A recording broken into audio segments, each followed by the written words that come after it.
जय श्री राम। आइए आगे सुनते हैं श्री शिव पुराण में पाशुपत व्रत की विधि, महिमा और भस्म धारण की महत्ता। ऋषि बोले, भगवान, हम परम उत्तम पाशुपत व्रत को सुनना चाहते हैं, जिसका अनुष्ठान करके ब्रह्मा आदि सब देवता पाशुपत माने गए। वायुदेव ने कहा, मैं तुम सब लोगों को गोपनीय पाशुपत व्रत का रहस्य बताता हूँ, जिसका अथर्व शीर्ष में वर्णन है और जो सब पापों का नाश करने वाला है।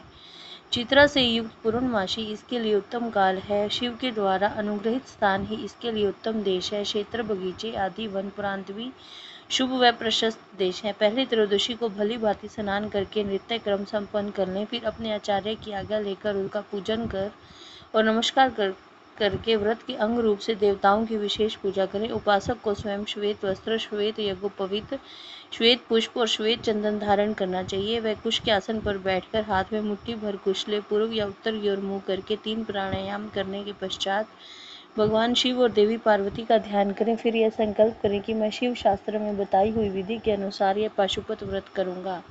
वह जब तक शरीर गिर ना जाए तब तक के लिए, अथवा 12, 6 या 3 वर्षों के लिए, अथवा 12, 6, 3 या 1 महीने के लिए, अथवा 12, 6, 3 या 1 दिन के इस व्रत की दीक्षा लें।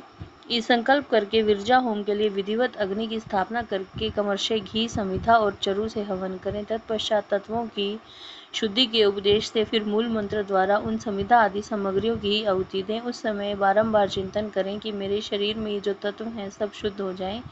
उन तत्वों के नाम इस प्रकार हैं: 5 भूत, उनकी 5 तन्मात्राएं, 5 ज्ञानेन्द्रियां, 5 कर्मेंद्रियां, 5 विषय, त्वचा आदि 7 धातु, प्राण आदि 5 वायु, मन, बुद्धि, अहंकार, प्रकृति, पुरुष, राग, विद्या, कला, नियति, काल, माया, शुद्ध विद्या, महेश्वर, सदाशिव, शक्ति तत्व और शिव तत्व, ये कमर्शय तत्व कहे गए हैं। विरज मंत्रों से आहुति करके होता और रजोगुण रहित शुद्ध हो जाता है। फिर शिव का अनुग्रह पाकर वह ज्ञानवान होता है। तदंतर गोबर लाकर उसकी पिंडी बनाए, फिर उसे मंत्र द्वारा अभिमंत्रित करके अग्नि में डाल दें। उसके बाद उसका प्रोक्षण करके उस दिन व्रती केवल हविष्य खाकर रहे।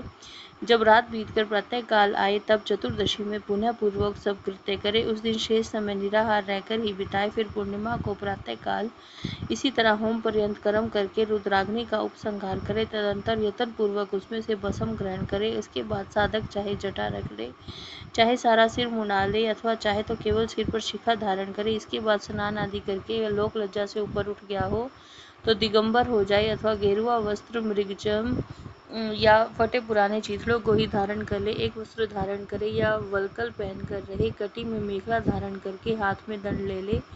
तदंतर दोनों पैर धोकर आचमन करे। विराजग्नि से प्रकट हुए भस्म को एकत्रित करके अग्नि रीति भस्म इत्यादि 6 अथर्ववेदीय मंत्रों द्वारा उसे अपने शरीर में लगाए। मस्तक से लेकर पैर तक सभी अंगों में भस्म को अच्छी तरह से मल ले। इसी क्रम से प्रणव या शिव मंत्र द्वारा सर्वांग भस्म रमाकर त्रयायुषम इत्यादि मंत्रों से ललाट आदि अंगों में त्रिपुंड की रचना करे। जय श्री राम।